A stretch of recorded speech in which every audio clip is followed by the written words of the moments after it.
nó sẽ trả cái từng tiếc không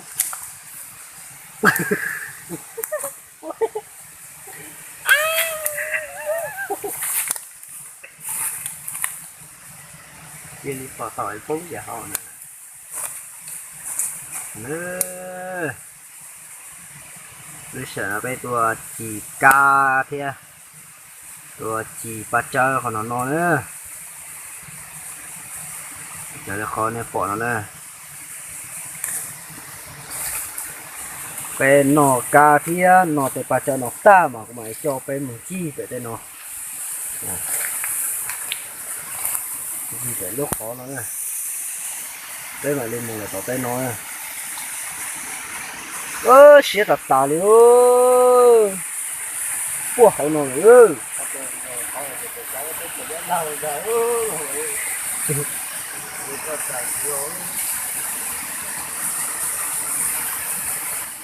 chỗ sao ta xin nó nữa cú ta tổ nhớ sợ lúc hậu chùa để đến chiều một thao cá chùa để cú thay còn này tao bỏ này bây giờ nó nữa ít chỗ sát sai đây nó quá hậu u nữa siết chặt lại nữa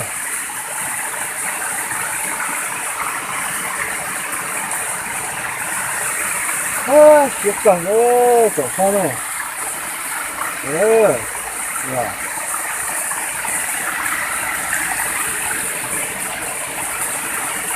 đặt nó tới tên ngon rồi đấy họ nói này trở nên nó khó này bỏ qua tại nên cho nó nữa đây tụi họ nó để cho bé một sao này dạ nó này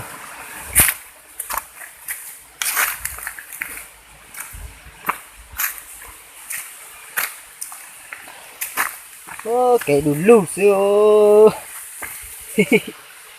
họ nó nữa bây tôi sợ nó nữa bây giờ ta tổ chỉ bắt chơi thì chỉ ca nó nữa đây nó nữa ok một cái nó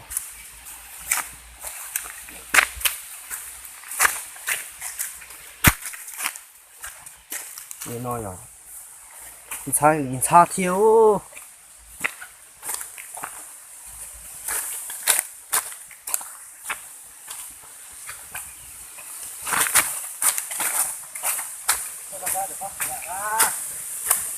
chuyện nhỏ cái rồi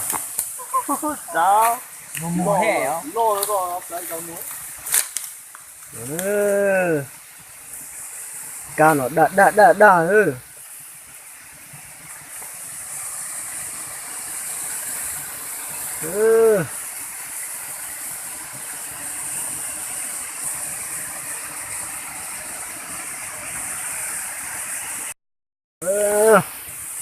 sợ nó nữa cái chỉ cá xía lại nào nhưng một bé lúc có nó là con này sợ là một sai bé nó nữa mình rồi nó nữa sao mà mình rồi nó nữa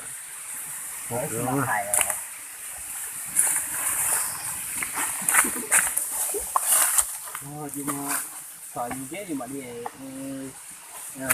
gì cá thì như cái nó nữa nhưng mà hay chọn đuổi để chọn tay nào nữa đủ tiền rồi nữa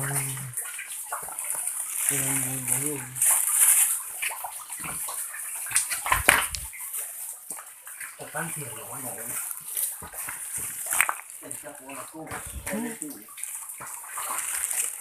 đó con là đá hơn này rồi nó nữa chúng có tiền rồi tên nó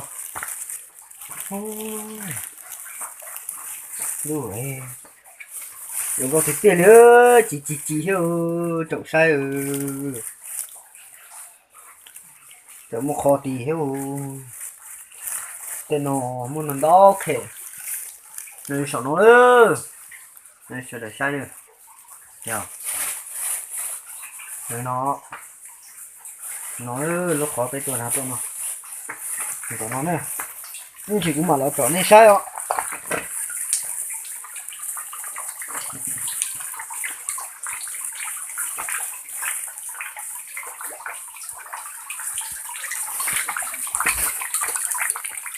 ôi mình là nó phát tối à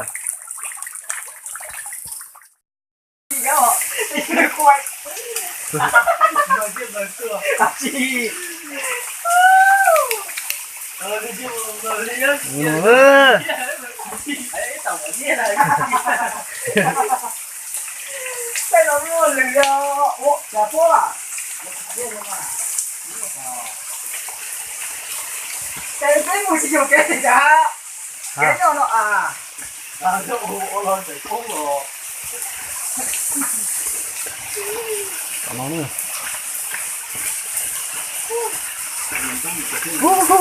dầu cua xin lư này rồi hay em nói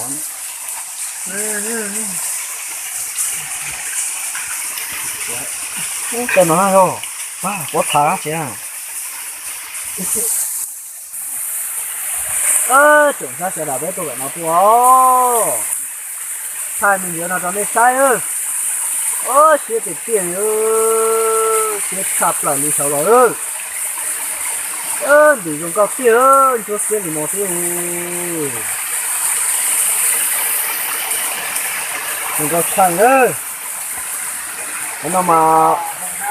to hay ngủ hầu hết ơi nó ơi Nó kìa. to hay ngủ hầu ơi nó ơi chờ tôi là nó Lo đi coi nó cá thì nó bắt cá nó nè tại là không nó bỏ nó rồi nè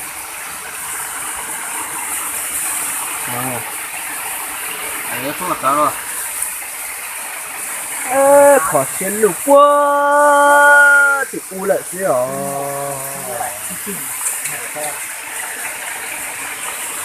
nè Không một con hả? nè nó luôn đấy cho cái nồi á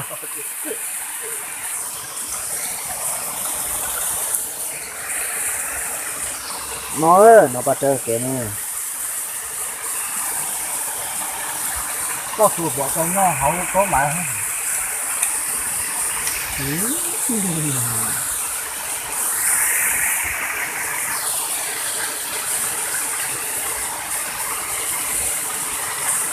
Đó là cũng có con hết. Cái gì nó con này hả? Cái quay cái khăn này. Thì tôi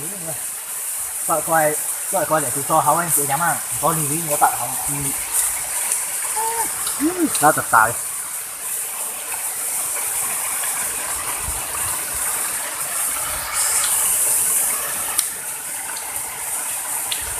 đi khổ cái cho nói là nha và chơi á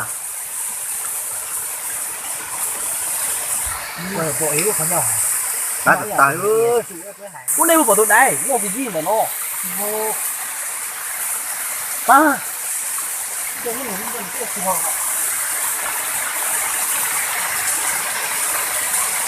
ơi ít tôi này một đáy đó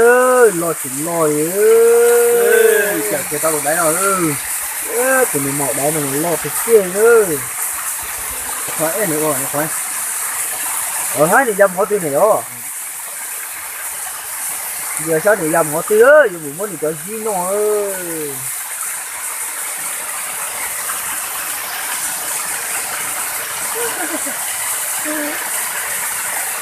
này chỉ có già mà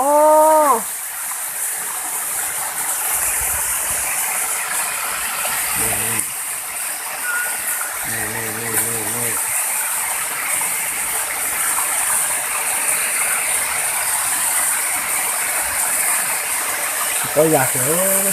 bỏ tại cái cuốn nữa thì lỡ bên mình đây chứ mấy cái chỉ to đâu giờ đây phải nói đừng có thật tiền nữa Nó được ít này rồi chưa rồi vậy. đừng có thật tiền nữa chỉ chủ sai sai đời đừng có thật tiền nữa là quân sợ nó rồi Nói chưa. là sợ nó rồi chúng ta sắp lại đi